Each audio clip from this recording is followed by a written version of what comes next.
Unit 8 covers two massive topics in world history: the Cold War and decolonization. And since Unit 8 is two massive ideas, maybe it's better to think of Unit 8 like this. Remember Unit 6? Imperialism, white man's burden, whatever happens, we have got the Maxim gun and they have not? Remember Unit 7? Massive active wars involving huge militaries, linked by massive alliances with ever-growing death tolls? Well, Unit 8 is the opposite of Unit 6 and Unit 7. Unit 8 is a deconstruction of the previous two units. Colonies from Unit 6?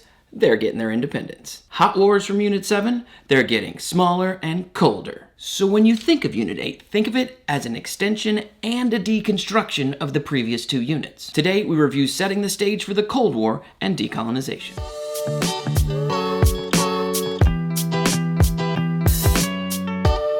Real talk, my class hasn't even gotten to this stuff yet. I've been teaching for a minute, and it's always a bit of a rush here at the end of the year. So for the last two units, I'm going to assume that a lot of this is more preview than review. So if your teacher's like me and throwing a lot of stuff at you at this point, let the Around the AP World in 80 Days countdown be your safe space. From here on, we will be going over only the required information. So if you're like the kids in my class, bruh, stop talking about us in your dumb videos, and are hearing this for the first time today, regardless of what we go over in class for the rest of the year, what we go over in these videos is what the College Board requires. Or if you're watching this the night before the AP exam in May, what we cover from here on is exactly what the College Board expects. No more, no less. And all that 8.1 requires is that you understand what the term decolonization and the Cold War means. So let's set the stage. First, decolonization, aka backwards imperialism. All of that rapid imperialism we saw back in Unit 6 is about to be undone after World War II. If you recall, one of the things that you have to know about the world wars for the AP exam is how imperial powers like Britain and France used their colonies to help them fight in both of those world wars. Well, now it's time to pay the piper.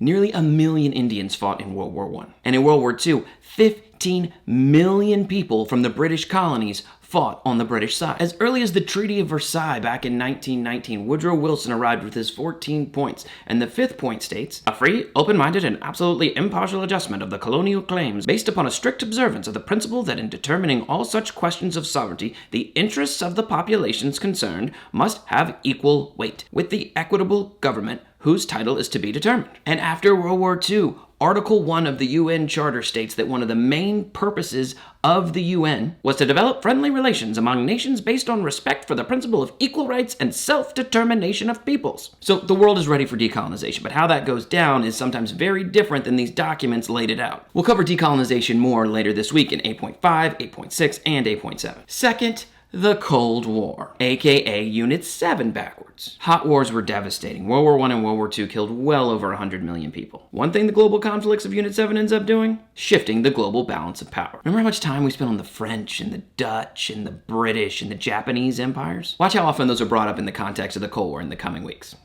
Not a lot. Instead, you'll hear from the New World Order. The United States versus the Soviet Union. Two very conflicting worldviews. Two massive nations with a wealth of resources at their disposal. And maybe most importantly, two nations that have figured out how nuclear bombs work. And there will be some hot wars. But the period of 1945 and 1991 is mostly characterized by the growing tensions between these two superpowers. We'll cover the Cold War in 8.2, 8.3, 8.4, and 8.8 later this week. All right, the stage is set. The colonies will gain their independence, and the US and the USSR will go eyeball to eyeball for the next half century. So what does a 50-year face-off between global nuclear superpowers even look like? See you tomorrow.